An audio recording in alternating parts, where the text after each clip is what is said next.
Assalamualaikum warahmatullahi wabarakatuh. Di sini kami dari kelompok 8 yang akan mempresentasikan hasil diskusi dari kelompok kami, yaitu tentang analisis perkembangan NAM sesuai dengan STPPA, yang beranggotakan 2 orang, yaitu 1. Laila Fadilah Purnama Putri 2031311036, 2. Nurul Aini 2031311049. Perkembangan NAM menurut para tokoh.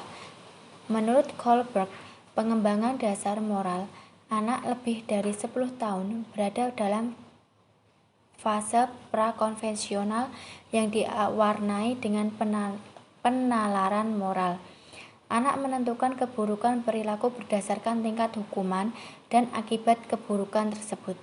Sedangkan perilaku baik akan dihubungkan dengan penginderaan dari hukuman. Menurut Shaudih menyatakan bahwa perkembangan nilai-nilai agama dan moral anak usia dini antara lain anak bersikap imitasi atau imitation, yakni mulai menirukan sikap, cara pandang, serta tingkah laku orang lain. Anak bersikap internalisasi, yakni anak sudah mulai bergaul dengan lingkungan sosialnya dan mulai terpengaruh dengan keadaan di lingkungan tersebut. Anak bersikap introvert atau ekstrovert, yakni reaksi yang ditunjukkan anak berdasarkan pengalaman. Menurut Kohlberg, pengembangan moral anak usia prasekolah atau PAUD berada pada tingkatan yang paling dasar yang dinamakan dengan penalaran moral prakonvensional. Pada tingkatan ini, anak belum menunjukkan internalisasi nilai-nilai moral atau secara kokoh.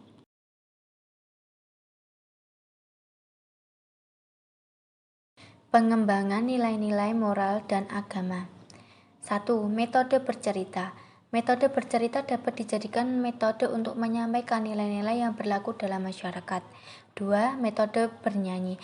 Metode bernyanyi adalah suatu pendekatan pembelajaran secara nyata yang mampu membuat anak senang dan bergembira. Ketiga, metode bersyair.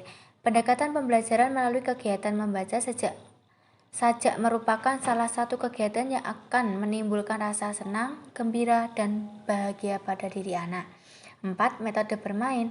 Metode bermain ternyata banyak sekali terkandung nilai moral, di antaranya mau mengalah, bekerja sama, tolong menolong, budaya, antri, dan menghormati teman.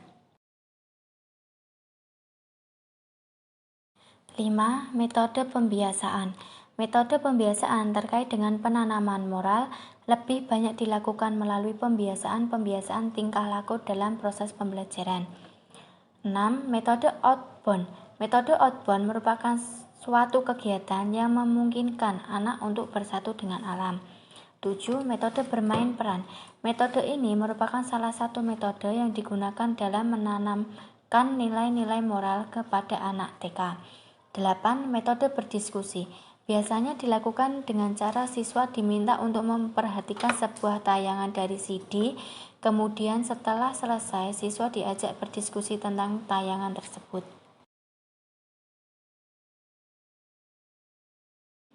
Indikator tahap pencapaian perkembangan nilai agama dan moral. Pada usia 2-3 tahun disebut fase identitas.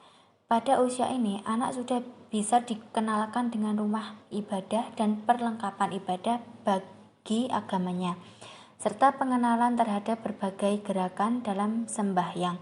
Misalnya saja gerakan-gerakan dalam sholat dan gerakan-gerakan berwudu.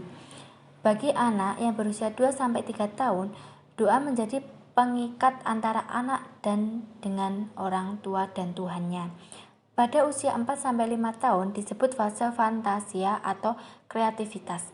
Pada usia ini, anak mulai bisa mengenali Tuhannya melalui agama yang dianutnya. Masing-masing agama yang dianut anak berbagai macam ritual. Anak dapat mengenal Tuhan melalui ritual-ritual tersebut. Kepercayaan anak kepada Tuhan pada usia ini bukanlah keyakinan hasil pemikiran, akan tetapi merupakan sikap emosi yang berhubungan erat dengan kebutuhan jiwa akan kasih sayang dan perlindungan.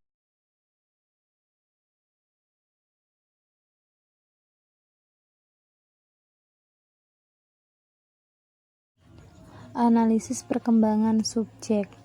Berdasarkan penelitian yang dilakukan, subjek yang diteliti merupakan anak usia 6 tahun yang berada di kelas B.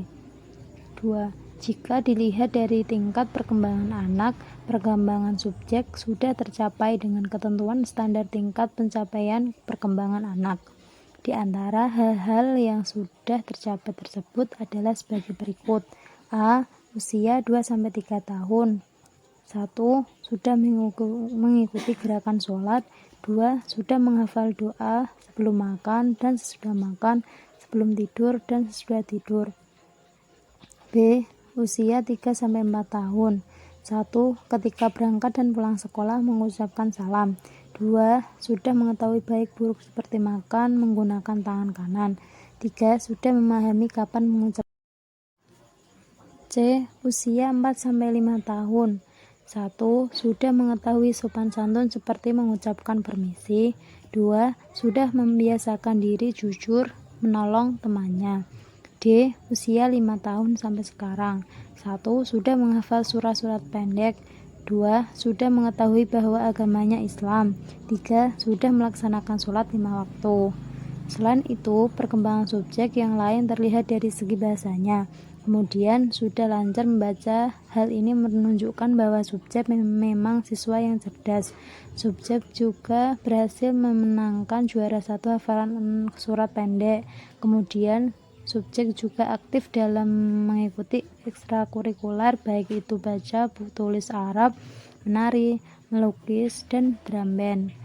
Dari perkembangan subjek yang telah tercapai tentunya tidak lepas dari kerjasama antara orang tua, baik itu ibu dan ayahnya dengan anaknya, kemudian pihak orang tua dengan sekolah dan lingkungan sekitar dalam mendidik subjek.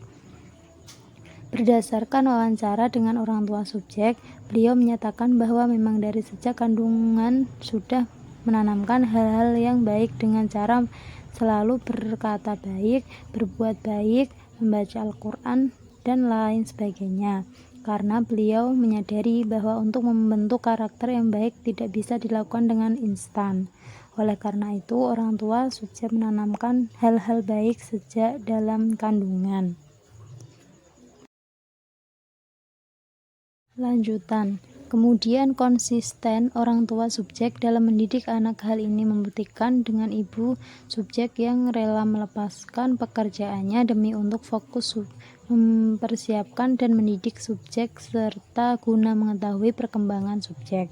Selanjutnya, sikap orang tua subjek dalam mendidik dengan cara memberi teladan yang baik, yakni selalu mengajak anak sholat berjamaah, kemudian mengajak anak berdoa sebelum dan sesudah bangun tidur, sebagaimana John Lockhart and J. B. Watson mengungkapkan faktor-faktor yang mempengaruhi perkembangan moral manusia meliputi pengalaman sebagai proses belajar keluarga.